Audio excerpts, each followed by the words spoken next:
स्वदेव वीरति पवित्रं सोमरं स्यान्दोन्द्रशास्त्यश्वभाजसा उत आवच्य स्वम इप्सरो विचेन्दोद्युम्नवुत्तनायोनिन्दर्णतिस्रादः अधक्षत प्रियं मधुधारा सुतस्या वेदसा यद्गोर्वासयिष्यते समुद्रो अप्सुमाम्रजे विष्टम्बो धरणो यही समापन करो, ज्यादा नहीं।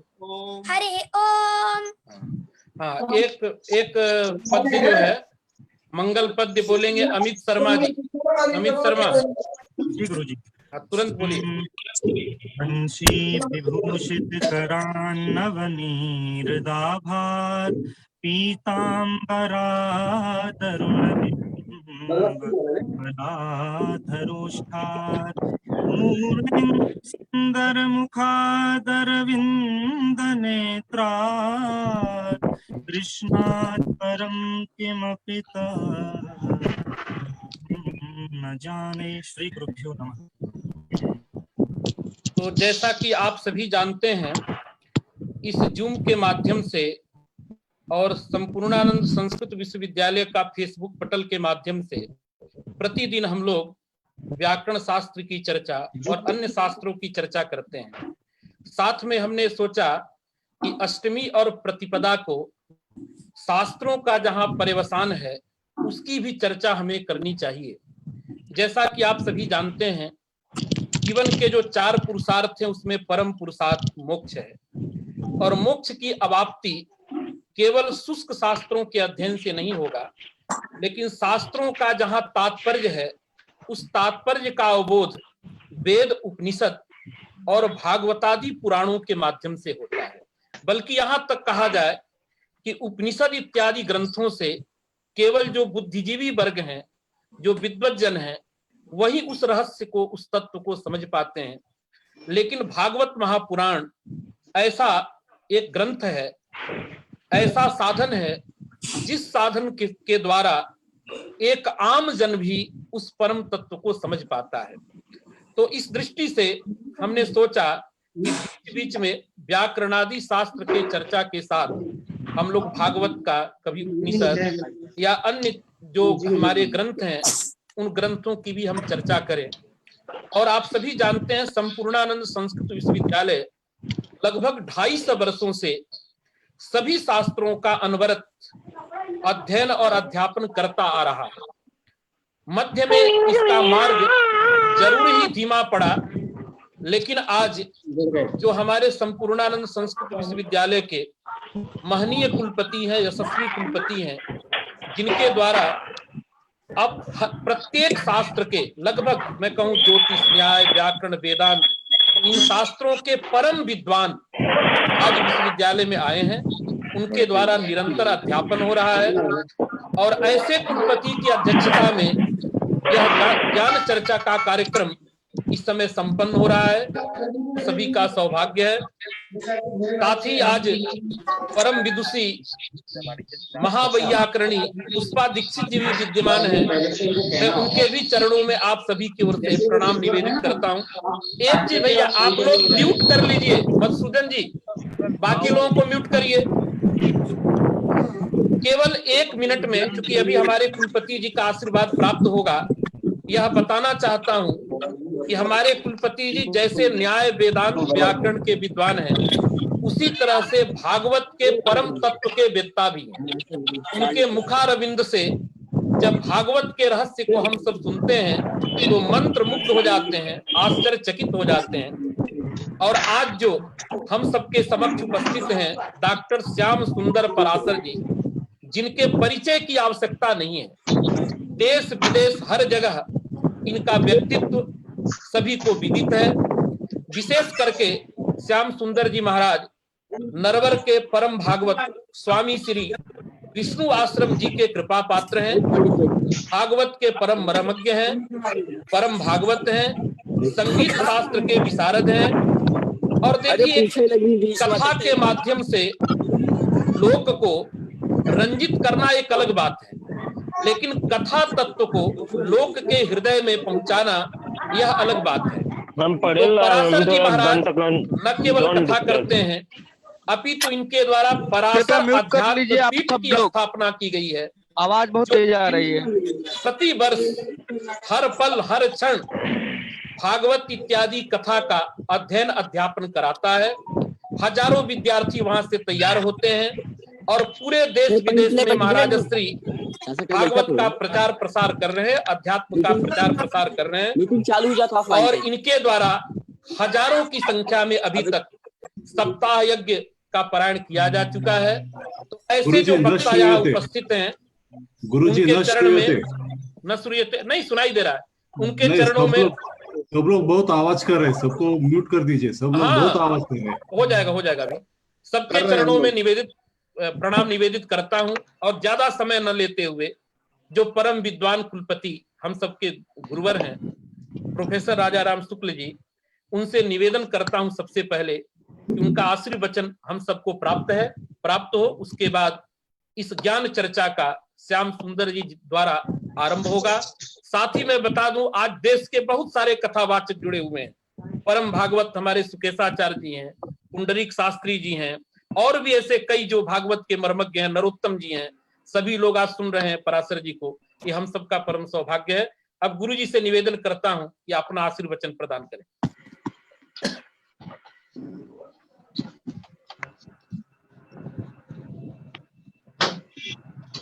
मधुसूदन जी, कुलपति जी बुलाइए। जी गुरुजी। शंकराचार्य मध्यमाम अस्मदाचार्य पर्यंताम वंदे गुरु परंपरा। सर्व विद्याधिष्ठात्रीं भगवतीं शारदाम्बां प्रणमामि। यह अत्यंत सौभाग्य का विषय है कि हमारे बीच आज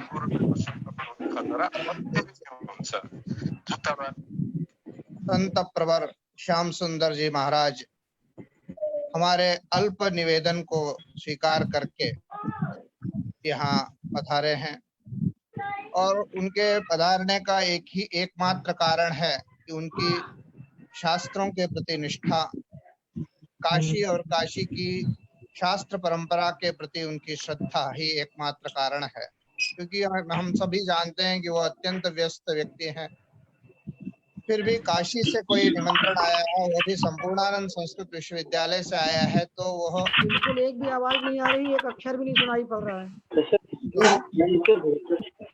क्या दिक्कत है? ओझा जी सुनाई नहीं दे रहा? नहीं सुनाई दे रही है गुरुजी। नहीं माता जी, क्या आपके यहाँ दिक्कत है? माता जी ये सुनाई दे रही है। मधुसूदन जी कंट्रोल करिए, आवाज ना है किसी की। सर्वप्रथम अपने विश्वविद्यालय की ओर से आपका स्वागत, अभिनंदन एवं आपके चरणों में प्रणाम अर्पित करता हूँ। विगत 2 वर्ष के पूर्व जब मैंने इस विश्वविद्यालय में कार्यभार ग्रहण किया था, तो यह ज्ञान चर्चा का कार्यक्रम शुरू किया था। ज्ञान चर्चा हमारे विश्वविद्यालय के छात्रों और अध्यापकों के बीच में तो प्रतिदिन होती रहती है। यहाँ उपनिषदों और समस्त षडंग दर्शनों का, समस्त वेदों का अध्ययन अध्यापन होता ही रहता है, किंतु जनसामान्य के उपयोगार्थ कोई योजना चलानी चाहिए। इस दृष्टि से हम लोगों ने ज्ञान चर्चा नामक एक कार्यक्रम आरंभ किया। विश्वविद्यालय परिसर स्थित वाग्देवी मंदिर के भव्य सभागार में यह प्रायः प्रतिमास अथवा कभी कभी मास में 2 बार भी यह आयोजन होता है। और विश्वविद्यालय का सौभाग्य है कि इस ज्ञान चर्चा सत्र में बहुत बड़े बड़े आचार्य, विश्व के नामांकित आचार्य, उदाहरण के रूप में मैं 2-4 नाम लेना चाहूंगा। परम पूज्य स्वामी रामदेव जी महाराज, परम पूज्य रमेश भाई ओझा जी, परम पूज्य श्री श्री रविशंकर जी महाराज, आनंद सुब्रमण्यम शास्त्री जी महाराज, ऐसे अनेकों नाम हैं जो इस श्रृंखला को गौरवान्वित करते हैं, और उनके वचनामृत से हमारा सारा समाज आप्लावित होता रहा है, और वह परंपरा आज भी चल रही है। इस भीषण महामारी के दौर में भी हमने उस परंपरा को रोका नहीं। और ऑनलाइन माध्यम से प्रथम हमने 18 दिनों में गीता स्वाध्याय शाला के रूप में ज्ञान चर्चा का आयोजन किया। उसके बाद नवविधा भक्ति के ऊपर 9 दिनों तक व्याख्यान चला और अभी अभी चल ही रहा है उपनिषद स्वाध्याय के रूप में 3 उपनिषदों पर 9 दिनों का ज्ञान चर्चा सत्र चल रहा है। और आज के तुरंत बाद 4 तारीख से भागवतामृतम नाम से 7 दिन का श्रीमद् भागवत पर एक ज्ञान चर्चा सत्र होने वाला है। तो निरंतर समाज की हितार्थ हम लोग ये आयोजन करते रहते हैं। आज हम लोग का गौरव है, हम लोग का सौभाग्य है कि महाराज श्री श्याम सुंदर जी महाराज जी ने हमारे आमंत्रण को स्वीकार किया और श्रीमद् भागवत के तो वो गूढ़ वेत्ता है ही हैं। और उन्होंने आज जो विषय चुना है रास पंचाध्यायी, वह तो हम उसका क्या वर्णन करें। वह एक दर्शन भी है, भक्ति तत्व भी है और साहित्यिक दृष्टि से देखा जाए तो अलंकारिक दृष्टि से देखा जाए तो अलंकार शास्त्र में वर्णित जितने भी प्रधान अलंकार हैं वह इन पंचाध्यायों में उपलब्ध होते हैं। तो एक सांगोपांग सर्वविध समुन्नत यह अंश है श्रीमद् भागवत का।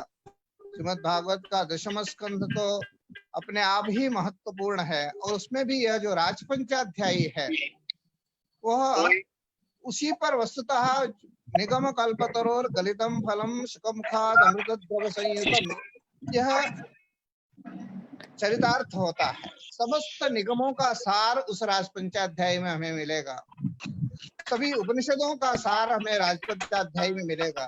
यदि हम अद्वैत वेदांत की दृष्टि से देखते हैं या अन्य किसी वेदांत की दृष्टि से देखते हैं तो सर्वासाम उपनिषदाम अद्वैते ब्रह्मणि तात्पर्यम कहा गया है। परब्रह्म में समस्त उपनिषद गतार्थ होते हैं। परब्रह्म के अतिरिक्त उपनिषद का कोई तात्पर्यार्थ होता नहीं है। शब्दार्थ उपनिषदों के अनेक हो सकते हैं, तात्पर्यार्थ एक होता है, वही है परब्रह्म परमात्मा। उससे अतिरिक्त कोई तात्पर्यार्थ नहीं है। और उस जो तात्पर्य अर्थ होता है वही मुख्यार्थ कहा जाता है। शब्दः तमेव अर्थम वदति यह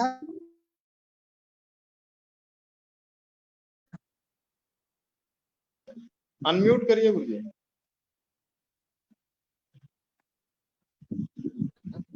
तात्पर्य विषयभूत अर्थ का है तत्व, परमात्मा तत्व।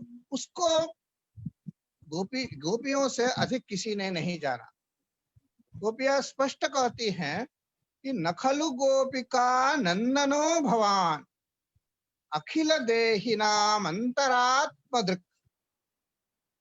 आप देखिए उपनिषद कहती नेह नानास्ति किंचन और दूसरी तरफ कहते हैं सर्वं खलविदं ब्रह्म।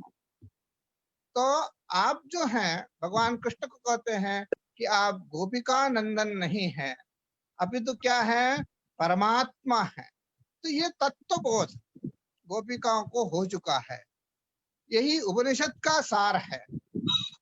किंतु अगर इतना ही भागवत का तात्पर्यार्थ होता तो वह उपनिषद का अनुवाद मात्र माना जाता।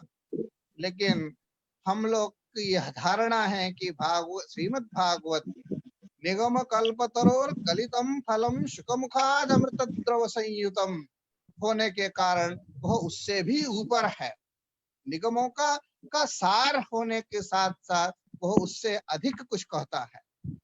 इसीलिए गोपिकाएं कहते हैं कि हम जरूर जानते हैं कि आप परमात्मा हैं, लेकिन हमें परमात्मा के रूप में आप स्वीकार नहीं हैं, हमें वही कृष्ण स्वीकार हैं जो हमारे साथ रास लीला करे, हमारे मक्खन को चुराए दे। अब देखिए भक्ति का उद्रेक कितना है कि वो कहते हैं कि यत्ते सुजात चरणाम्बुरुहं स्तनेषु। अब देखिए कोई भी स्त्री, कोई भी भगिनी इतने उदात्त भाव में नहीं जा सकती है, लेकिन गोपियां वहां तक पहुंच चुकी हैं। यह उनके भक्ति का उद्रेक है। किंतु आप देखें, भक्ति के उद्रेक में भी भगवान नियंत्रण करते हैं कि भक्ति के का उद्रेक अवश्य हो, लेकिन भक्ति का भी गर्व अभिमान नहीं होना चाहिए।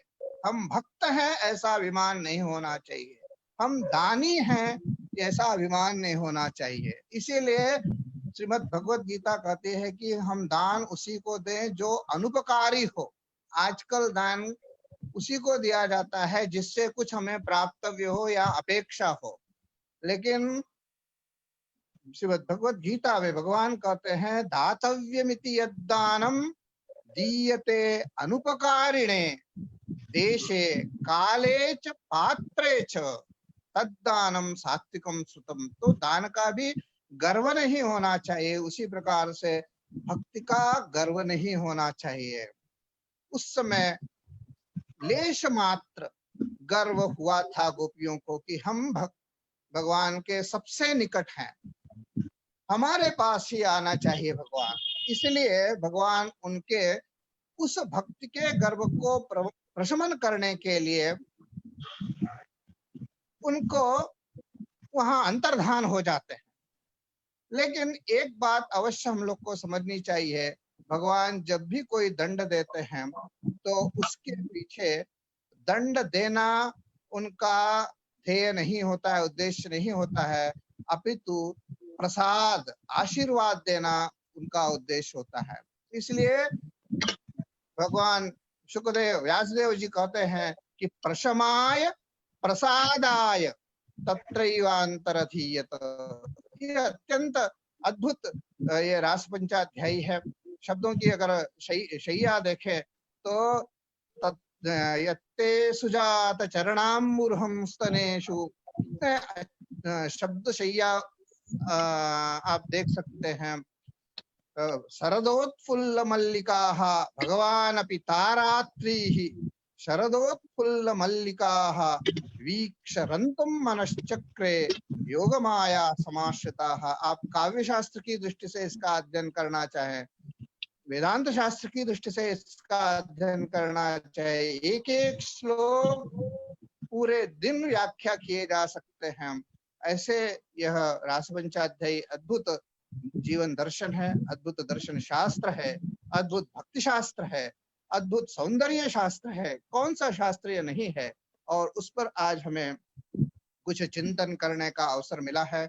हमारी तो इच्छा थी कि महाराज श्री को अगर कोई ऐसा अवसर हो तो वो 5 दिनों पर का एक कोई रास पंचाध्यायी पर विशिष्ट प्रवचन दें। प्रत्येक अध्याय, मेरे दृष्टि में से तो एक एक श्लोक एक एक दिन के लिए कम पड़ेंगे, एक एक दिन एक एक श्लोक के लिए कम पड़ेगा।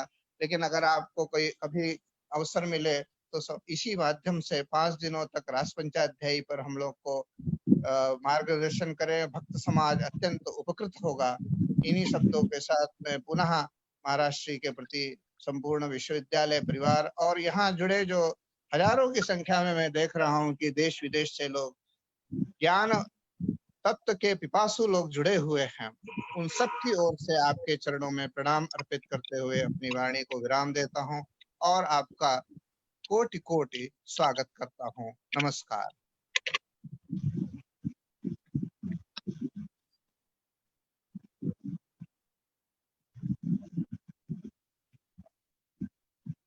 न श्रूयते,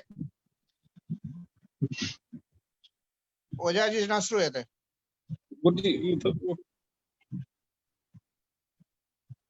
हाँ मधुसूदन जी। हाँ गुरु जी, हाँ अनम्यूट हो गया, बोले बोले। देख, अभी अभी हम सबको कुलपति जी का आशीर्वचन प्राप्त हुआ। जैसा कि गुरुदेव ने अभी कहा है कि समस्त शास्त्रों का समावेश इस भागवत में है। कहा भी जाता है विद्यावताम भागवते परीक्षा। तो मैं ज्यादा नहीं कहूंगा। भागवत एक ऐसा ग्रंथ है जिसमें वेदांत देखें वेदांत मिलता है, द्वैत देखें द्वैत मिलता है, अद्वैत देखें अद्वैत मिलता है। भक्ति तो कहना क्या है, ज्ञान के विषय में कहना क्या है, वैराग्य के विषय में कहना क्या है। यह कहा जाए कि हमारे यहाँ जितने भी प्रकार के शास्त्र हैं, सभी शास्त्रों को एक साथ देखना हो तो हमें भागवत का अध्ययन करना चाहिए। न कर सकें तो आज जैसे वक्ता उपस्थित हैं श्याम सुंदर जी महाराज, इनके विषय में पूरी काशी विद्वत परंपरा हमेशा चर्चा करती रहती है। और हम सभी जानते हैं जब तात्विक कथा की बात आती है, शास्त्र सम्मत कथा की बात आती है, तो श्याम सुंदर जी का नाम हर व्यक्ति लेता, हर विद्वजन लेता है। और मेरी भी अभिलाषा थी कि पराशर जी के द्वारा इस जूम के माध्यम से इस कोरोना महामारी काल में एक कथा हो, एक व्याख्यान हो। पूरी समस्त सृष्टि इस समय ऐसे रोग से पीड़ित है, ऐसे समय में भागवत की आवश्यकता है। भागवत रस पी करके, भागवत रस ऐसी औषधि है जिसका पान करके हम लोग स्वस्थ हो सकते हैं। तो मैं ज्यादा नहीं बोलूंगा क्योंकि समय कम है। और साक्षात परम पूज्य आज के वक्ता डॉक्टर श्याम सुंदर जी से मैं निवेदन करता हूं कि प्रदत्त विषय पर अपना प्रकाश डालें, हम सबको अपने ज्ञान से आप्लावित करें। पराशर जी महाराज। जी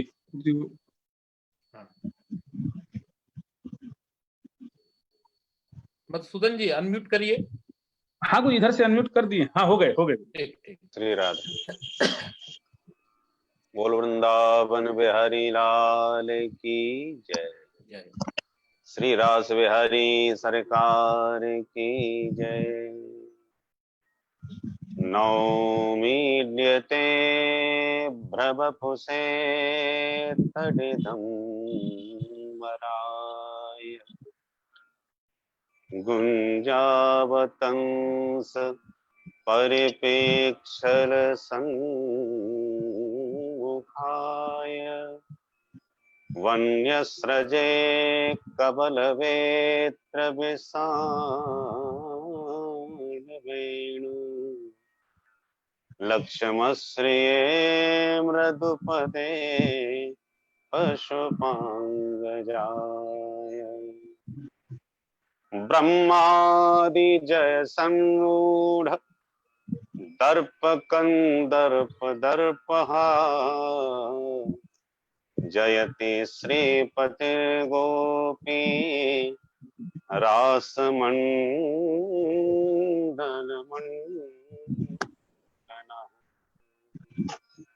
भक्त भक्ति भगवंत गुरु चतुर नाम बपु एक इनके पद वंदन किए ना सतवें अनेक।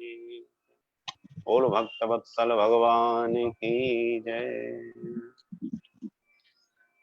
इस ज्ञान चर्चा के कार्यक्रम के अध्यक्ष संपूर्णानंद संस्कृत विश्वविद्यालय के यशस्वी कुलपति जी महाराज, न्याय शास्त्र के लब्ध प्रतिष्ठित विद्वान, जिनके कार्यक्रम में संपूर्णानंद संस्कृत विश्वविद्यालय ने अपनी प्राचीन स्वरूप को प्राप्त किया है, ऐसे पदवाक्य प्रमाणज्ञ परम कारुणिक सम्माननीय कुलपति प्रोफेसर श्री राजा राम शुक्ल जी महाराज तथा इस ज्ञान चर्चा सत्र के आयोजक व्याकरण शास्त्र के विद्वान अपर पाणिनि छात्र वत्सल राष्ट्रपति सम्मान से विभूषित वैयाकरण कुल के भूषण संपूर्णानंद संस्कृत विश्वविद्यालय के व्याकरण विभाग के परमाध्यक्ष डॉक्टर ब्रजभूषण ओझा जी महाराज तथा इस जूम ऐप के माध्यम से व्याकरण शास्त्र का अध्ययन करने वाले सभी अध्येताओं और जिज्ञासुओं का बहुत बहुत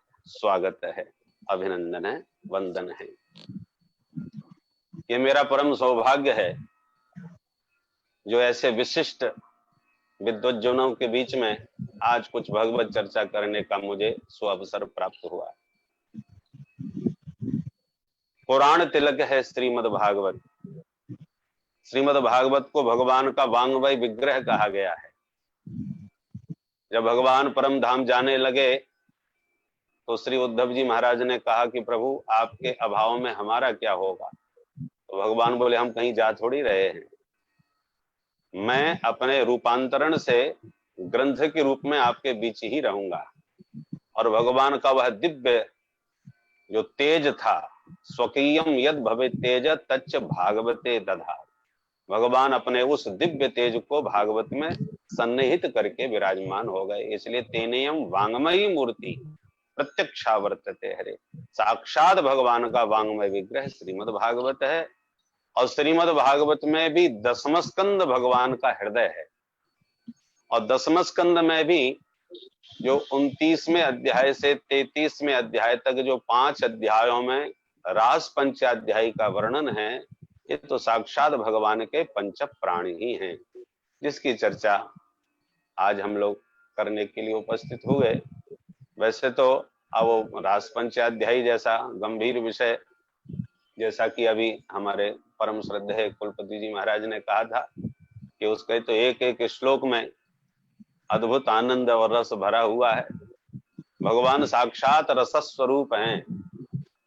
रसो वैसः रसम हेवानम लब्धानंदी भवति। तो परमात्मा वह साक्षात रस स्वरूप हैं।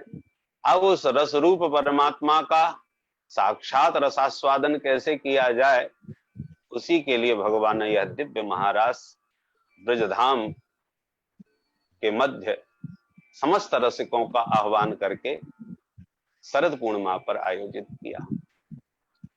आज हम केवल उसके जो मुख्य कुछ बिंदुओं पर चर्चा करेंगे, क्योंकि उस विस्तार से जाने का तो समय नहीं है। कभी भगवान ने इच्छा करी और आप सब की प्रेरणा हुई तो आप सबके बीच में बैठ के कभी 5 दिन तो कम से कम इस चर्चा में हो, तब उसमें आनंद पूरी तरह लिया जाए। इस समय तो कुछ बिंदुओं पर केवल प्रकाश। सबसे पहला जो भागवत रास पंचाध्यायी का श्लोक है, भगवान पिता रात्रि शरदोत्फुल्ल मल्लिका वीक्षरन्तुं मनश्चक्रे योगमायामुपाश्रितः।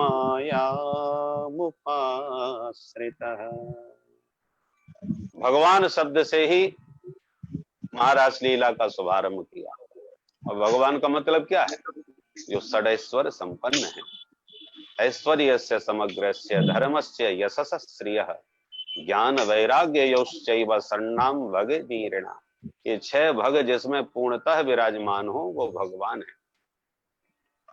जो कर्तुम अकर्तुम अन्यथा कर्तुम समर्थ हैं, उस परमात्मा की यह दिव्य लीला महारास लीला है। और इस रासलीला में हमारा ठीक से तभी प्रवेश संभव है जब हम श्री कृष्ण के योगेश्वरेश्वर स्वरूप को समझ लें। श्री कृष्ण केवल योगी नहीं है, योगेश्वर भी नहीं है, वो योगेश्वरेश्वर है। इसलिए जहां जहां रासलीला में चर्चा आई है भगवान श्री कृष्ण की, तो योगेश्वरेश्वर कह के सुखदेव जी ने उनका स्मरण किया है। तो ऐसे योगेश्वरेश्वर स्वरूप श्री कृष्ण का समझ में आ जाए, और फिर भगवान की आह्लादनी शक्ति वृषभानुनंदनी रास रासेश्वरी भगवती राधा रानी के स्वरूप को हम समझ लें कि राधा रानी कौन है। जो साक्षात श्री कृष्ण की आधारभूता आह्लादनी शक्ति है। राधा का मतलब जो सबकी आधार। हम सबका आधार क्या है? धरा। धरती पर हम लोग सब आधारित हैं। तो धरती का भी कोई आधार है। धरती जल पर, जल में आधारित है। जल अग्नि में आधारित है। अग्नि वायु में आधारित है। वायु आकाश में आधारित है। कोई ना कोई एक दूसरे का आधार बना हुआ है। परंतु अंत में जाके कहीं तो ठहरना पड़ेगा कि बस बस यही सबका अंतिम आधार है। तो आधारों का जो अंतिम आधार है उसका नाम है श्री राधा। आधार आधार अविरल गति से हम कहने लग जाएं तो राधा नाम अपने आप प्रकट हो जाएगा। आधार आधार आधार आधार आधार आधार आधार आधार आधार। तो आधार की अंतिम परिणति राधा, भगवान की पूर्ण आधारभूता आह्लादनी शक्ति। राधा और कृष्ण कहने में दो हैं पर तत्वतः एक ही है। एक ज्योतिर्भविद्वेधा राधा माधव रूपकम। जैसे गिरा अर्थ जल बीच सम कहियत भिन्न न भिन्न। सीताराम जी भी अभिन्न तत्व हैं, श्री राधा कृष्ण भी अभिन्न तत्व हैं। उसी प्रकार गौरी शंकर भी अभिन्न तत्व हैं। वागर्थाविव संप्रक्तौ वागर्थ प्रतिपत्तये जगतः पितरौ वंदे पार्वती परमेश्वरौ। तो ये कहने में दो हैं, जैसे चंद्रमा की चांदनी, जैसे सूर्य की किरण, जैसे जल की तरंग, जैसे शब्द का अर्थ, ये कहने में दो हैं, परंतु तत्वतः विचार करने पर ये एक ही है। ऐसे श्री राधा और कृष्ण हैं। तो ऐसी यहाँ पर राधा रानी का सुखदेव जी स्पष्ट नाम नहीं लेते, क्योंकि राधे कहते ही सुखदेव जी को 6 महीने की समाधि लग जाती है, इतने आनंद में विभोर हो जाते हैं।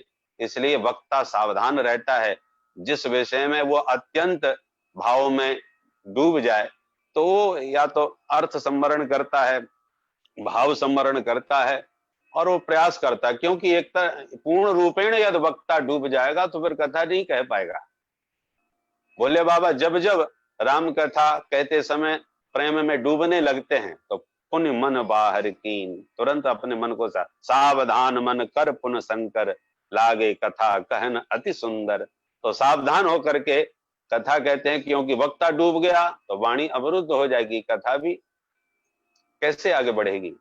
इसलिए सुखदेव जी सावधान हैं, कहीं राधे कहते ही हमारी समाधि लग गई तो हम परीक्षित को, जो 7 दिन के मेहमान हैं, उनको कथा कैसे सुना पाएंगे। इसलिए संपूर्ण भागवत में राधा जी का नाम स्पष्ट रूप से तो नहीं, वैसे तो परोक्ष रूप में तो लिया है, पर स्पष्ट रूप से राधा जी का नाम सुखदेव जी ने नहीं लिया। और वैसे जो कितना बहुमूल्य रत्न होता है उसे छुपा करके तिजोरी में ही रखा जाता है, सबको नहीं दिखाया जाता है। आपने भव्य दिव्य भवन बनाया हो तो आने वाले को सबको दिखाएंगे कि ये हमारा बेडरूम है, ये हमारा किचन है, सब पूरा भव्य भवन दिखाओगे, पर ये किसी को नहीं बताओगे ये हमारी तिजोरी है और इसमें इतना माल है और इसकी ये चाबी है। ये जो जितना मूल्यवान पदार्थ वस्तु होती है उसे उतना ही छुपा करके रखा जाता है। इसलिए शब्दों की मंजूषा में शुक्राचार्य जी महाराज ने भी राधा रत्न को बहुत छुपा करके भागवत के भव्य भवन में रखा हुआ है। इसलिए यहाँ पर सुखदेव जी कहते हैं योग माया मुपाश्रिता। तो ये योग माया का मतलब अघटित घटनापटी ऐसी माया तो है ही, भगवान की माया भी 3 प्रकार की है। यहाँ पर योग माया कह के किशोरी जी का स्मरण किया है। योग माया कैसी है किशोरी जी? युज्यते भगवता श्री कृष्णेन सह सदा सर्वदा संश्लिष्यते सा योगा श्री राधा ताम उपाश्रितः योग माया मुपाश्रितः। जो प्रतिपल प्यारे से संपृक्त रहती हैं, एक पल को भी जो उनसे पृथक हो ही नहीं सकती, संभव ही नहीं है, ऐसे जो राधा रानी है। योगाय युज्यते भगवता श्री कृष्णेन सह संश्लिष्यते। कहने में ये 2 हैं पर तत्वतः है एक है, इसलिए पृथक होने का प्रश्न ही नहीं उठता। ऐसी राधा रानी है और करुणा स्वरूपा है। जब तक राधा रानी का समाश्रय न लिया जाए, उनका अनुगत्य जीव ग्रहण नहीं करता, तब तक उसका इस रस में प्रवेश ही नहीं हो सकता। ऐसी भगवती रास रासेश्वरी वृषभानुनंदनी श्री राधा रानी। इसलिए वृंदावन में ब्रजमंडल में कोई कृष्ण कृष्ण नहीं बोलता, सब राधे राधे पुकारते ही नजर आते हैं, क्योंकि ये बरसाने वाली हैं। जब तक इनका अनुगत्य जीव ग्रहण नहीं करेगा तब तक हमारे घनश्याम मुरली मनोहर उस पर अपनी कृपा बरसाते ही नहीं है। इसलिए सब बरसाने वाली का ही आश्रय यहाँ ग्रहण करते हैं। तो राधा रानी के स्वरूप को समझें, योगेश्वरेश्वर श्री कृष्ण के स्वरूप को समझें, फिर इसके बाद गोपियों के स्वरूप को समझें। गोपियां भी कोई साधारण स्त्रियां नहीं है, ग्वालिनियां मात्र नहीं है। गोपी का मतलब क्या है? गोभी ही इंद्रिय ही कृष्ण रसम पिबती थी गोपी। जो समग्र इंद्रियों से प्रतिक्षण प्रतिपल एकमात्र श्री कृष्ण रस का ही रसास्वादन करती हैं, वे गोपियां हैं। हम और आप भी गोपी बन सकते हैं। हमारे देवादिदेव भूत भावन भोलेनाथ भी काशी से इस रास रस का रसास्वादन करने के लिए गोपेश्वर बन के श्री धाम वृंदावन में विराजमान है। वो भी गोपी वेश बना करके पधारे। तो जैसे देवादिदेव महादेव गोपी बन करके रास रस का रसास्वादन करते हैं, ऐसे हम और आप भी गोपी बन सकते हैं। पर गोपी कब बनेंगे? जब हमारी भी समस्त इंद्रियां भगवत रस में डूब जाएं।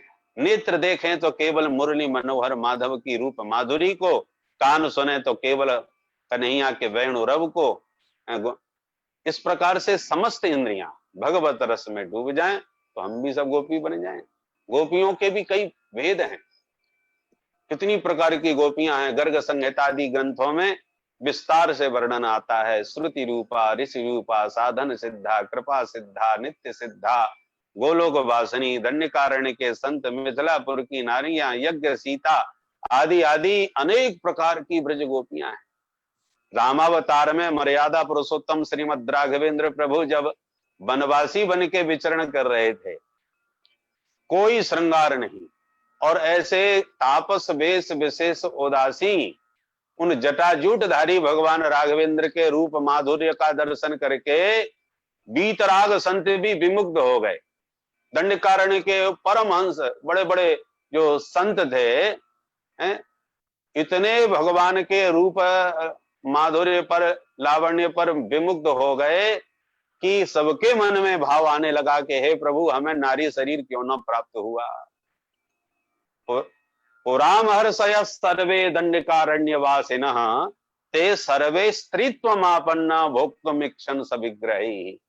अब जरा विचार करें कि जिन राघव ने कोई श्रृंगार नहीं किया था, वो जटाजूट वेश पर भी और बड़े बड़े महात्मा जो विषय विनिर्मुक्त होकर के संसार से सर्वथा दूर एकांत, नितांत एकांत में शांत बैठ करके निरंतर भगवान की आराधना करते हैं, विषय वासना से विनिर्मुक्त जिनका चित्त हो गया है, ऐसे विशुद्ध संत भी राघव के तापस वेश पर दीवाने हो गए। तो जब महात्माओं का ये हाल है, और केवल महात्मा तो फिर भी पवित्र आत्मा है, आश्चर्य तो तब हुआ जब राक्षस भी दीवाने हो गए। सूपनखा की भगवान ने नासिका काटी और वो रोती हुई खरदूषण के पास पहुंची, अपनी सारी पीड़ा सुनाई।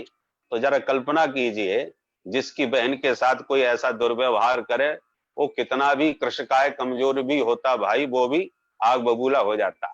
तो खरदूषण तो साक्षात रावण के समान था, उसको कितना भयंकर क्रोध आया हुआ। राक्षस तो स्वभाव से ही तामसी होते, क्रोधी होते, किंतु महाक्रोध में भरा हुआ अनेक सैनिकों के साथ जब राम जी पर आक्रमण किया, और राम जी आर्द्र अपराधी हैं, ऐसा भी नहीं कि बहुत 2-4 साल पुरानी घटना हो, तत्काल की घटना है, और ऐसे अपराधी राम जी सामने खड़े हैं। सूपनखा संकेत कर रही है अंगुलियां निर्देश से कि देखो वो रहा, इसके संकेत पर मेरी ये दुर्दशा हुई है। परंतु जैसे ही राम जी का वह त्रिभुवन कमनीय रूप देखा, तो खरदूषण जैसा राक्षस एकदम स्तब्ध रह गया। कहता है रुको रुको, हमारा तो इसे देखते विचार बदल गया। क्या? बोले यद्यपि भगनी कीन्ह कुरूपा, पर बधलायक नहीं पुरुष अनूपा। अनुपम पुरुष है, अद्वितीय पुरुष है, इसलिए काम कितना भी इसने गलत किया हो, पर बधलायक नहीं, ये बध के योग्य नहीं हो सकता। अब जरा सोचिए, राक्षसों के तामस चित्त पर जब इतना चमत्कार भगवान के रूप माधुरी का होता है, तो जो विशुद्ध चित्त वाले हैं उनके चित्त पर क्या चमत्कार होगा। भगवान का अवतार राक्षसों को मारने के लिए नहीं हुआ। भागवत में हनुमान जी कह रहे हैं पंचम स्कंद में, मर्त्यावतार स्वयं मर्त शिक्षणम। राम जी का अवतार मर्यादा का पाठ पढ़ाने के लिए, मानवों को आचरण के द्वारा शिक्षा देने के लिए हुआ है। और जिनका चित्त भगवान के चरणों में नहीं लगता, क्योंकि चित्त बड़ा चंचल है और जन्म जन्मांतर की वासनाओं से मलिन है, तो भगवान में मन कैसे लगे? सबकी यही समस्या है। तो भगवान अपना परम दिव्य रूप धारण करके प्रकट होते हैं, ताकि विषयी चित्त भगवान की ओर आकर्षित हो सके। इसलिए मुख्य उद्देश्य है परित्राणाय साधूनाम, दूसरे नंबर पर विनाशाय च दुष्कृताम। राक्षस उद्धार करना है, सबका कल्याण करना है, कैसे भी हो। जो प्रेम से भगवान के चरणों में चित्त लगा लेते हैं उनका तो कल्याण होता ही है, पर जिनका मन नहीं लगता उनका बाण के द्वारा निर्वाण कर देते हैं। परंतु उद्देश्य तो कल्याण करने का ही है, चाहे वो कृपा से करें चाहे वो कोप से करें। भगवान का तो कोप भी कल्याणप्रद है। इसलिए नारद भक्ति सूत्र में इसलिए नारद जी कहते हैं तदर्पित खिलाचारः सन काम क्रोधाभिमानादिकम तस्मिन् नैव करणीयम। काम क्रोध अभिमान आदि दोष इनको मिटाना बड़ा कठिन है, ये सब नरक के पंथ हैं। तो क्या करें फिर, जब मिट नहीं सकते तो इनसे कैसे बचें? बोले मिटाने के चक्कर में ना पड़ो, यदि बहुत प्रबल हैं तो इनको मोड़ के भगवान से जोड़ दो। जब यही दुर्विकार भगवान से जुड़ जाएंगे तो कल्याण के साधन बन जाएंगे। सप्तम स्कंद के प्रथम अध्याय में देवर्षि नारद जी भी कहते हैं, गोप्यः कामात् भयात् कंसः द्वैसात् चैद्यादयो नृपाः संबंधात् वृष्णयः स्नेहात् यूयं भक्त्या वयं विभो। गोपियों का काम गोविंद से जुड़ा हुआ है, इसलिए उनका काम भी जगत बंदी हो गया। प्रेमैव गोपरामाणाम काम इत्यगमत प्रथाम। गोपियों के विशुद्ध प्रेम को ही काम की संज्ञा दी गई है। तो जहां भगवान तो चोर जार शिखामणि हैं, वेद भगवान कहते हैं तस्काराणम पतये नमो नमः। तो भगवान इसलिए हरि हैं, सब हरण करने वाले हैं। ब्रजे वसंतम नवनीत चौरम, भगवान तो चौराग के गण्य पुरुष हैं, इसलिए चित्त को चुराने वाले थे। नमामि चित्त चोरकम, तो सभी जगत के जीवों का चित्त चुराने के लिए ही चित्त चोर बन करके प्रभु प्रकट भये हैं। केवल माखन चुराने वाले ही नहीं है, राम जी बन करके भी सबके चित्त की चोरी करी, राक्षसों के चित्त को भी आकर्षित किया। और जब तापस वेश के रूप में इतना चमत्कार है, इतना आकर्षण है, तो जब दूल्हा बन के मिथिला में गए होंगे तब क्या चमत्कार हुआ होगा। इसलिए राघव के रूप सौंदर्य पर जितने भी विमुग्ध हो गए, उन सब रसिकों का भगवान ने आह्वान किया और कहा देखो भाई, इस अवतार में तो हम मर्यादा पुरुषोत्तम हैं, इसलिए तुम्हारा मनोरथ हम अगले अवतार में अवश्य पूर्ण करेंगे। तो जो भगवान के उस रूप माधुरी का आश्लेष पाना चाहते हैं, हृदय से लगाना चाहते हैं, उन सभी रसिकों को भगवान ने ब्रज वृंदावन धाम में गोपी के रूप में बुला लिया कि सब आप आओ। जितनी श्रुतियां थी जो ब्रह्म का निरूपण करते, अंत में नेति नेति कह के मौन हो गई, इदमित्थम कह करके उस तत्व को समझ नहीं सकी, पूर्णतः उसका प्रतिपादन नहीं कर सकी। वे श्रुतियां भी ब्रज की गोपियां बन करके ही उस रस का रसास्वादन करने के लिए महाराज में पधारी हैं। इसलिए सामान्य स्त्रियां गोपियां नहीं हैं। इसलिए हमारे ब्रज रसिक जन कहते हैं कि अरे वेदांतियों, कहां उस ब्रह्म को तुम वेदों की शाखाओं में ढूंढते फिर रहे हो? वेद तो साक्षात वृक्ष है, निगम कल्पतरो। अभी पूज्य महाराज श्री गुरुदेव सुना रहे थे, कुलपति जी महाराज, कि निगम कल्प तरोर गलितम फलम, ये तो रस है। निगम मान वेद, तो वेद कल्प वृक्ष है। रसिक जन कहते हैं उस वेद रूपी कल्प वृक्ष की शाखाओं में तुम कहां ब्रह्म को ढूंढते फिर रहे हो भाई? तो ज्ञानियों ने कहा कि भाई आप ब्रह्म को वेदों में न ढूंढे तो कहां ढूंढने जाएं? बोले हम बताते हैं। बोले वेद द्रुमे मृगयमा वृंदा विपिने द्रुमे द्रुमे पश्य। वेद रूपी वृक्ष में ढूंढना बंद करो, थक जाओगे। उसको ढूंढना पाना समझना बहुत कठिन होगा। उसे ढूंढना और पाना है तो वृंदावन के वृक्ष के नीचे बीतियों में विचरण करो, तो किसी भी वृक्ष के नीचे बंसी वाला बंसी बजाता हुआ बंसी बट पर मिल जाएगा। बोले तुम्हारी बात का प्रमाण क्या है? बोले प्रमाण यह है कि यद ब्रज बनता भूत्वा श्रुतिभिः इहैवावलोकितम परब्रह्म। क्योंकि श्रुतियों ने भी बहुत खोजा, बहुत ढूंढा, बहुत गाया है। भागवत में भी इस 10वें स्कंद के 87वें अध्याय में वेद स्तुति है। तो वो श्रुतियों ने खूब गाया, परंतु पूरी तरह समझ नहीं पाया। इसलिए वे श्रुतियां ही ब्रज की गोपियां बन करके ब्रज में पधारी हैं और महाराज के माध्यम से उसका अपरोक्ष साक्षात्कार प्राप्त किया, उस रस का भरपूर रसास्वादन किया। इसलिए रसो वही सह, जो रसरूप जो परमात्मा है उसका साक्षात यदि रसास्वादन करना है तो महाराज के माध्यम से किया जा सकता है। इसलिए इन गोपियों को जाने बिना, राधा रानी को समझे बिना, योगेश्वरेश्वर श्री कृष्ण के स्वरूप को जाने बिना महारास में कदापि प्रवेश हो ही नहीं सकता। जनसाधारण की दृष्टि है, हमारे भगवत रसिक जी बहुत अच्छे संत हो गए हैं। उन्होंने कहा महाराष्ट्र में कब प्रवेश होता है, तो उन्होंने महाराष्ट्र के 7 सोपान गिनाए, इन 7 सीढ़ियों को पार करो तब महाराष्ट्र में ठीक से प्रवेश होगा। कौन कौन? बोले प्रथम सुने भागवत, भक्त मुख भगवत वाणी, द्वितीय आराधे भक्ति, व्यास नव भांति बखानी, तृतीय करे गुरु समुझ, दक्ष सर्वज्ञ रसीलो, चौथे होय विरक्त, बसे बन माझ जसीलो, पांचे भूले देह सुधि, छठे भावना रास की, और 7वें पावे रीति रस श्री स्वामी हरिदास की। ये 7 सोपान हैं। तो प्रथम सुने भागवत, भागवत श्रवण करना तो ये पहली सीढ़ी है, परंतु भागवत तो हमने बहुत सुनी। बोले नहीं नहीं, सुनी तो है, परंतु प्रथम सुने भागवत भक्त मुख भगवत वाणी, भगवता प्रोक्तम भागवतम, ये साक्षात भगवान की वाणी है, इसलिए किसी महाभागवत के मुख से सुनो, तब सुनना सार्थक होगा। और फिर अब इन सब की व्याख्या अलग अलग करने का समय नहीं है। पांचे भूले देह सुध, पंचम सीढ़ी पर पहुंच करके, पंचम सोपान पर जब साधक को शरीर का ही ध्यान नहीं रहता, देह का भान नहीं रह जाता, तब जाकर के उसके हृदय की कुंज में 6वीं भूमिका में पहुंच करके वह दिव्य कुंज प्रकट होती है। पांचे भूले देह सुध, छठे भावना रास की, 6वीं भूमिका में दिव्य हृदयस्थ कुंज प्रकट होती है, तब 7वीं भूमिका में पहुंच करके उस अलौकिक प्रिया प्रीतम के रस के रसास्वादन का जीव अधिकारी बनता है।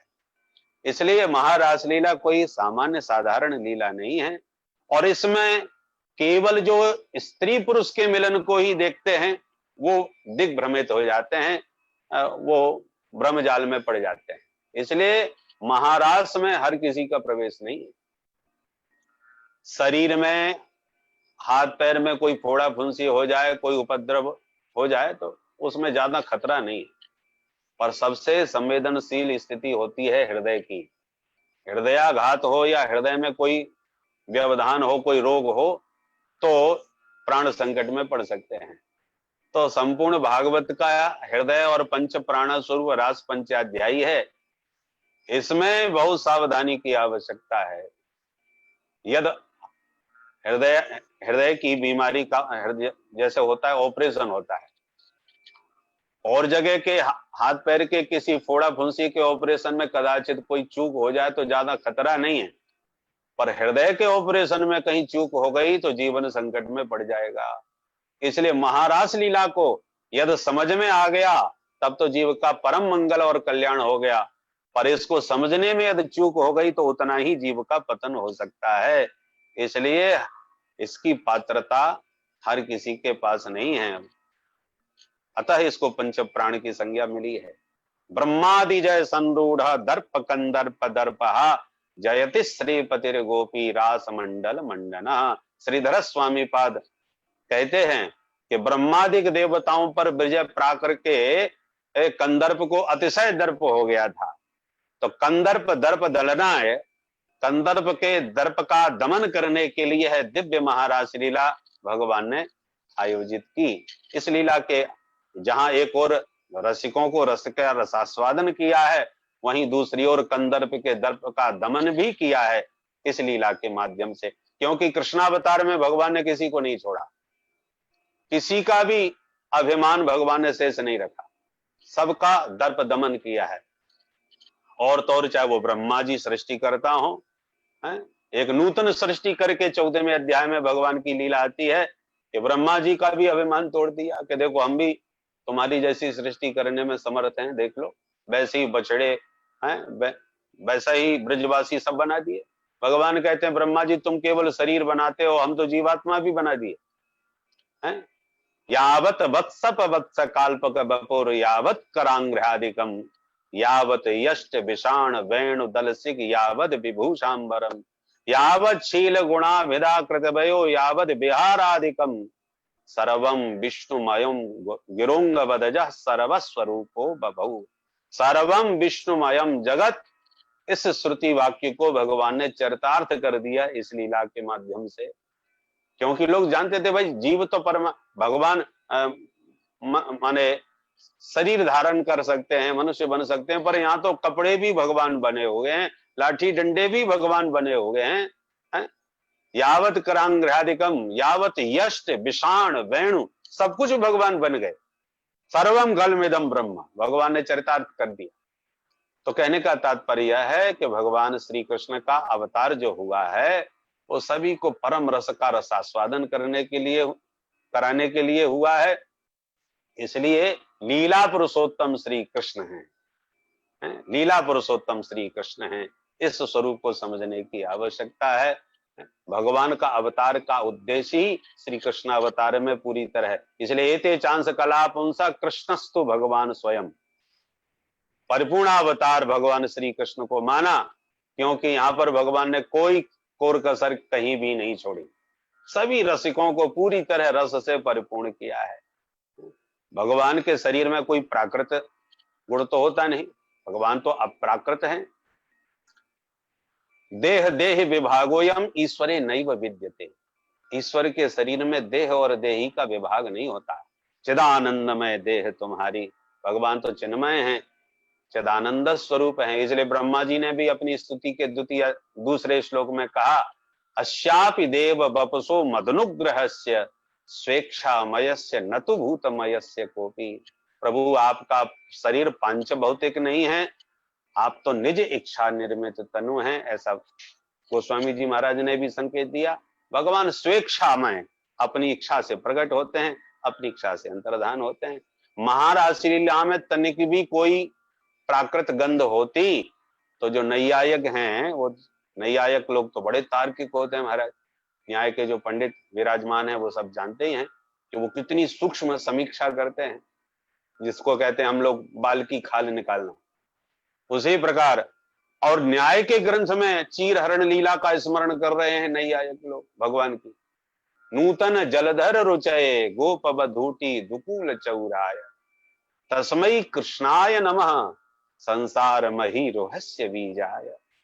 नूतन जलधर के समान जिनके दिव्य देह की दिव्य आभा प्रभा है, ऐसे जो श्री कृष्ण हैं, करते क्या हैं? गोपवधूटी दुकूल चौराय, जो गोपवधूटियों के दुकूल की चोरी कर लेते हैं।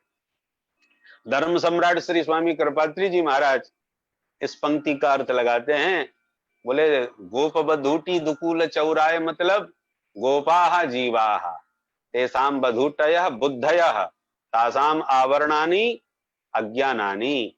प्रत्येक जीव गोप है, उसकी जो बुद्धि है वो उसकी गोपी है, उसमें जो अज्ञान का आवरण पड़ा है वही दुकूल है, और भगवान उस अज्ञान रूपी आवरण का हरण करने वाले हरि हैं।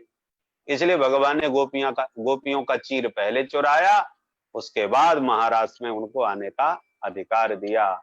पहले प्रवेश पत्र दिया जाता है तभी आपको प्रवेश मिलता है।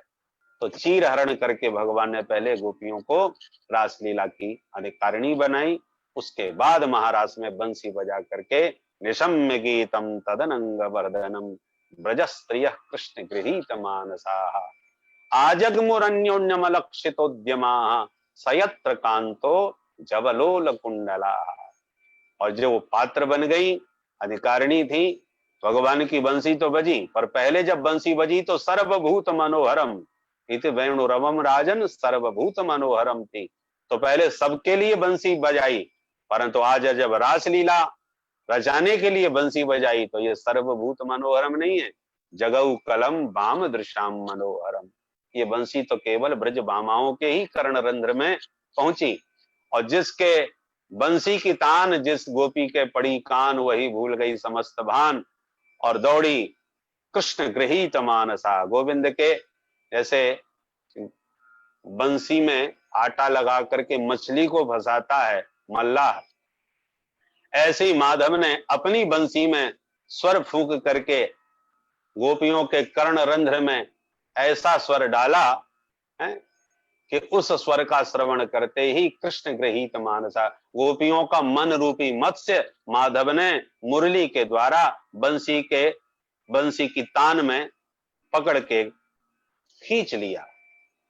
तो जैसे एक बार मछली फंस गई बंसी में तो फिर निकल नहीं पाती, ऐसी गोपियों का चित्त माधव की मुरली में फंस गया और सब आ जगमुह। सुखदेव जी ये नहीं कह रहे चली गई, जगमुह क्रिया का प्रयोग नहीं है, आ जगमुह, सब आ गई। और आ जगमुह क्रिया बता रही है कि सुखदेव जी सिर्फ वर्णन नहीं कर रहे, अपितु रास मंडप में विराजमान होकर के प्रत्यक्ष दर्शन कर रहे हैं। यदि केवल वर्णन कर रहे होते तो कहते गोपियां चली गईं बंसी सुन के, परंतु कह रहे हैं नहीं नहीं, गोपियां बंसी रब सुन करके आ गईं, क्योंकि सुखदेव जी भी उसी मंडप में विराजमान थे। तो भगवान से प्रार्थना करते हैं कि हम सब भी गोपियों की तरह अपने चित्त को भगवान के चरणों में लगाएं और गोविंद अपनी मधुर मुरली के द्वारा हम सब का भी चित्त चुरावें, अपने चरणों में लगावें। और ये कोरोना जैसी भयंकर आपदा के अवसर पर हम सब का चित्त उस माधव के चरण कमलों में लगे और उनके चिंतन से हमारा जीवन सार्थक हो, क्योंकि भगवान के चरणारविंद समस्त भयों से विनिर्मुक्त करने वाले हैं। भयम, जितने भी संसार में भय हैं, ये संसार का नाम ही संसरती के संसार सरकता जा रहा है। काल ब्याल मुखग्रास, सब काल रूपी ब्याल बन करके सब उसमें समाहित होते चले जा रहे हैं। इसलिए इस काल ब्याल से यदि बचना चाहें तो मन्ने कुतश्चित भय मच्युतस्य पादाम्बुजोपासन मत्र नित्यम। भगवान के पादाम्बुज ही इस भयंकर भय से जीव को विनिर्मुक्त करने वाले हैं।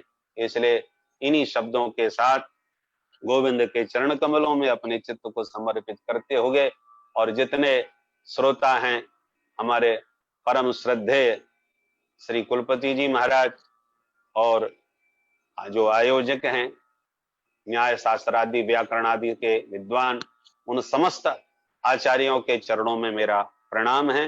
मैं अपना परम सौभाग्य समझता हूँ कुछ पल के लिए आप सबके बीच में वाणी पवित्र करने का मुझे सुअवसर प्राप्त हुआ। कोटिशः सभी को नमन करते हुए इस वाणी को मैं यहीं विश्राम देता हूँ। कुल वृंदावन बिहारी लाल की जय। कोई त्रुटि हो तो क्षमा चाहता हूँ। बहुत अद्भुत, बहुत अद्भुत, अश्रुतपूर्व विषय सामने आए हम लोग के, बहुत आनंद आया। धन्यवाद। और इसी तरह से हमें आपका सत्संग मिलता रहेगा, ऐसी प्रार्थना है। सौभाग्य। आजगमु वाला बहुत ही अद्भुत था, अश्रुतपूर्व था। आजगमुरन्योन्यम अलक्षितोद्यमा, बहुत सुंदर, एकदम रोमांच हो रहा है। धन्यवाद धन्यवाद, जय हो, आपकी कृपा।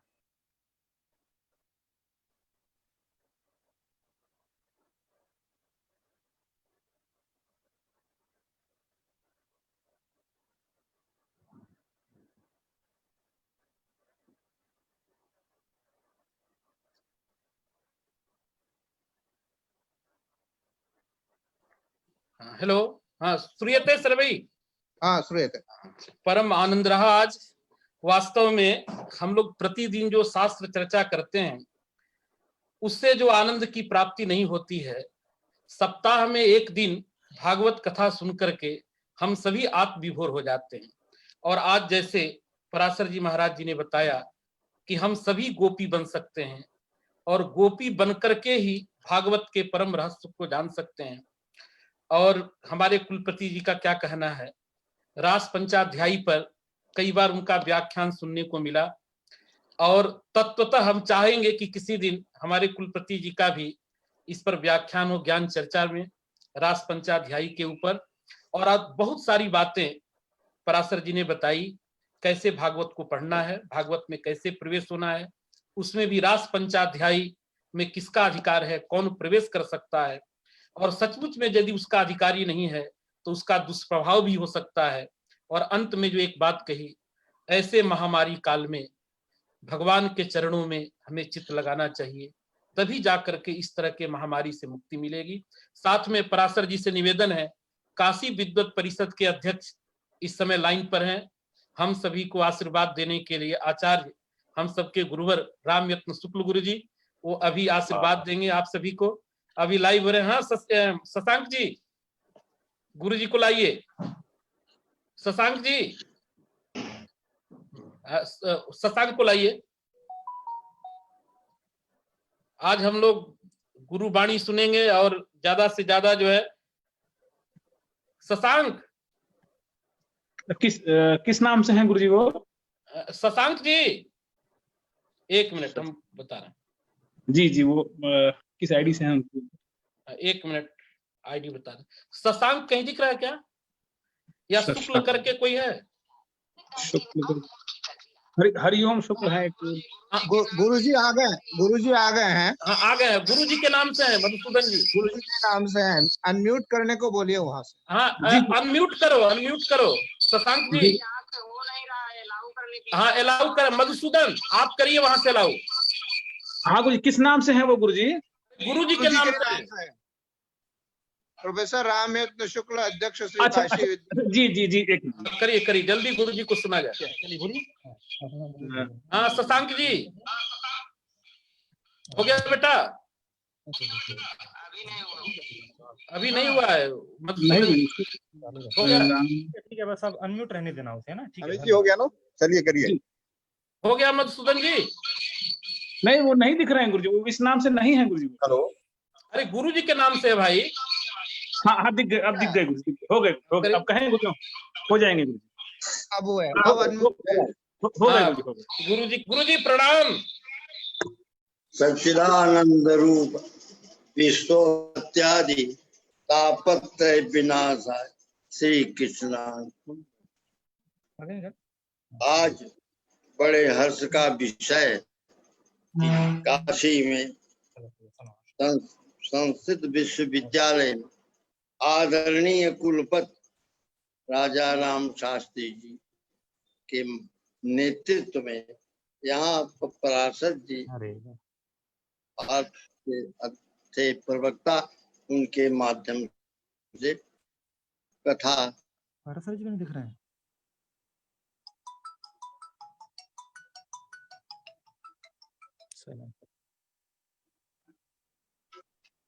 का आयोजन किया जाए और उद्देश्य है।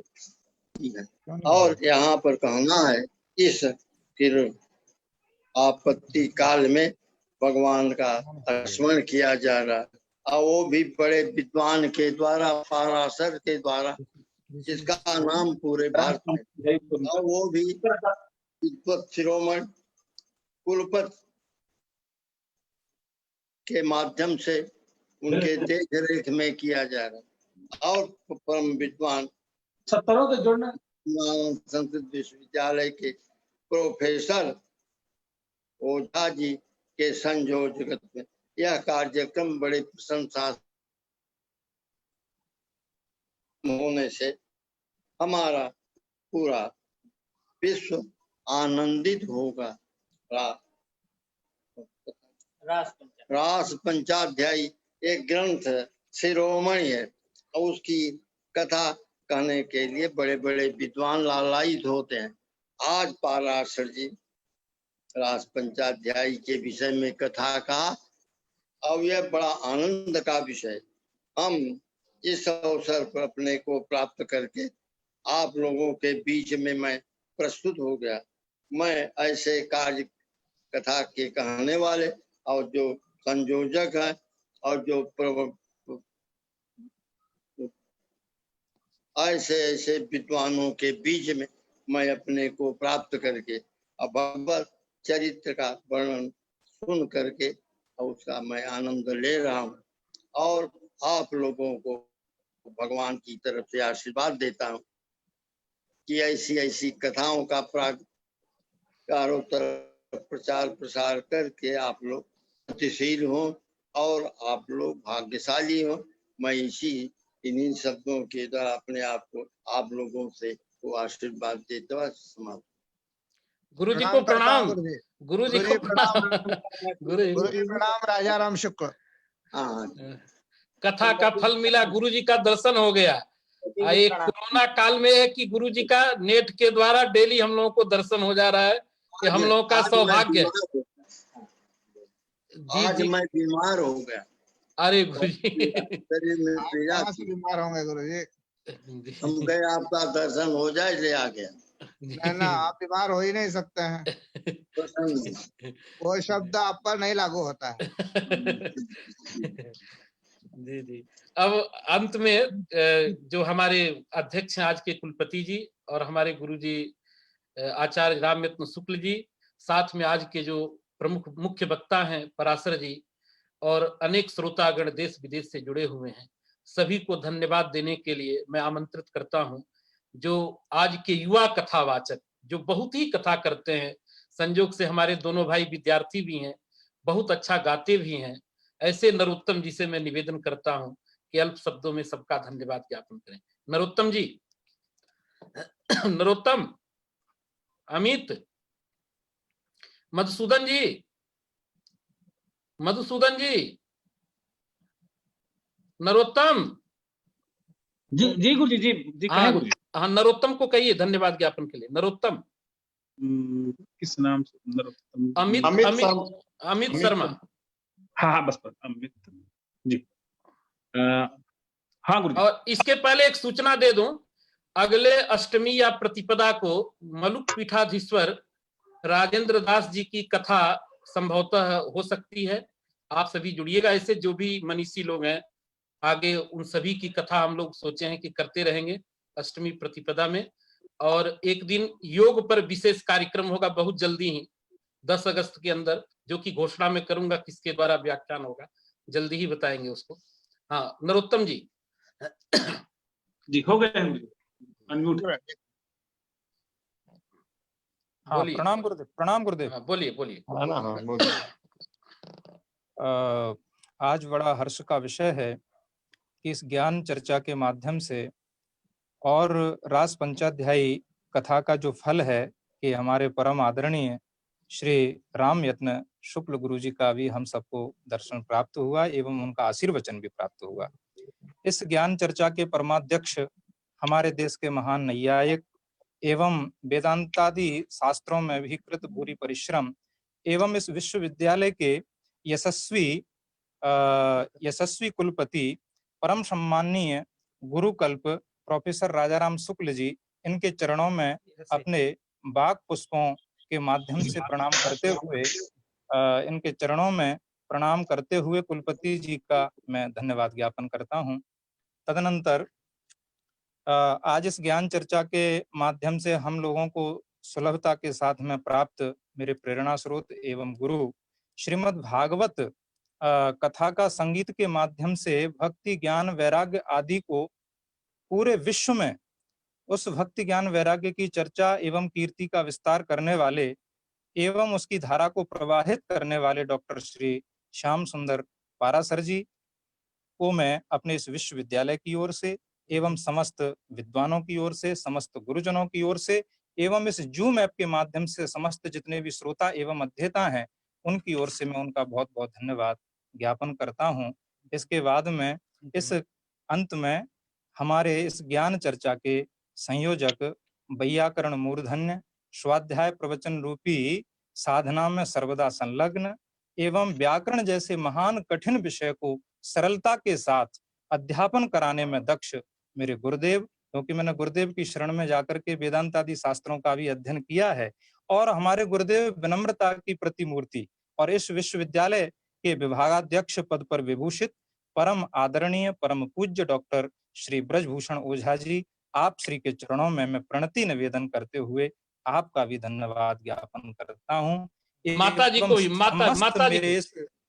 माता जी भी पुष्पा दीक्षित माता जी और वैयाकरण जगत की महान विदुषी और ज्ञान वृद्ध वयोवृद्ध तपोवृद्ध आदरणीय माता जी के चरणों में प्रणाम करते हुए उनका भी मैं बहुत बहुत धन्यवाद ज्ञापन करता हूं। और भी कुछ नाम ले लीजिए, माधव जनार्दन रटाटे जी दिख रहे हैं। हाँ, और भी बहुत सारे हमारे प्रमोद शर्मा जी दिख रहे हैं और कुवैत से आनंद जी दिख रहे हैं, प्रीति जी दिख रही हैं, बहुत सारे लोग हैं, अन्य अध्यापक भी दिख रहे हैं। सबको एक बार बोल दीजिए जूम ऐप के माध्यम से जितने भी समस्त गुरुजनों का नाम आदरणीय गुरुदेव ने लिया उन सबका मैं अपनी वाणी से प्रणाम करते हुए उनका भी बहुत बहुत धन्यवाद ज्ञापन करता हूं एवं समस्त गुरुजनों के चरणों में प्रणाम करते हुए मैं अपनी वाणी को विस्तार बहुत बहुत बहुत धन्यवाद। गुरुदेव ने जो सूचना दी है कि संभवतः पूरा प्रयास ये है कि अगले प्रतिपदा के अष्टमी को, हाँ, अगले सत्र में जो अनध्याय रहेगा प्रतिपदा में, उसमें हम आदरणीय मलुक पीठाधीश्वर श्री राजेंद्र दास जी महाराज को इस भागवत की चर्चा का माध्यम बनाते हुए उनको हम श्रवण कर सकेंगे। तो गुरुदेव की वाणी लगभग सब लोगों तक पहुंच गई और मैं भी इस बात को निवेदन कर रहा हूं कि इसमें पूरा प्रयास है कि पूज्य महाराज श्री का भी कथा श्रवण करने का हमको अगली प्रतिपदा को यह सौभाग्य प्राप्त होगा। गुरुदेव प्रणाम। बिल्कुल, पराशर जी को एक बार और प्रणाम, और ऐसे ही हमारे विश्वविद्यालय पर कृपा बनाए रखें, और कुलपति जी के चरणों में भी प्रणाम। गुरुदेव, मुझे लग रहा है कि उनका मोबाइल फोन बंद हो गया है। अच्छा, कोई बात नहीं। हाँ, इसीलिए वो दिख नहीं रहे स्क्रीन पर। ठीक, कोई बात नहीं। गुरुदेव प्रणाम, चरणेश्वर प्रणाम। गुरु जी प्रणाम। बहुत सुंदर, बधाई। और ऐसे ही कार्यक्रम होते रहे, और विशिष्ट विद्वानों के साथ साथ युवा विद्वानों को भी अवसर दिया जाए। आज आपने धन्यवाद ज्ञापन किया है। हाँ गुरुदेव, अभी आपको सुनेंगे। हाँ, बहुत अच्छा, बहुत कथा बढ़िया करते हैं गुरु जी। अरे गुरुदेव, अब आपकी यदि वाणी से ये वाक्य निकला है तो गुरुजी, बस जब आपका आदेश होगा तब मैं आपके समक्ष उपस्थित हो जाऊंगा। हमारा यही उद्देश्य है। हम वृद्धों ने तो सब कर ही दिया, आशीर्वाद दे ही रहे हैं। अब युवा वर्ग को आगे आना है, और उनके ज्ञान का, उनकी शक्ति का लाभ विश्व को मिले। हम जल्दी ही आपका सुनेंगे। गुरुदेव के आशीर्वाद से प्रथम व्याख्यान हुआ था गुरुदेव। अब फिर गुरु जी के रहते करेंगे एक दिन। हाँ, और पुंडरीक शास्त्री भी जुड़े हुए हैं, कई लोग जुड़े हुए हैं, पुंडरीक का भी सुनना है। चलिए, सभी हमारे गुरुदेव के चरणों में प्रणाम, गुरुजनों के चरणों में प्रणाम। एवं आज पाराशर जी के माध्यम से जो रास पंचाध्याय की चर्चा हुई, जिसमें अनेक कथावाचक भी इस जूम ऐप के माध्यम से जुड़े, मैं उनका बहुत बहुत धन्यवाद ज्ञापन करते हुए उनको भी प्रणाम करता हूँ। सबको धन्यवाद। ठीक है ओझा जी। जी गुरु जी। प्रतिकुलपति जी भी हैं। अच्छा, हैं? कछवाहा जी हैं, दिख रहे हैं यहाँ से। अच्छा, प्रतिकुलपति जी भी जुड़े हुए हैं हमारे हेतराम कछवाहा जी।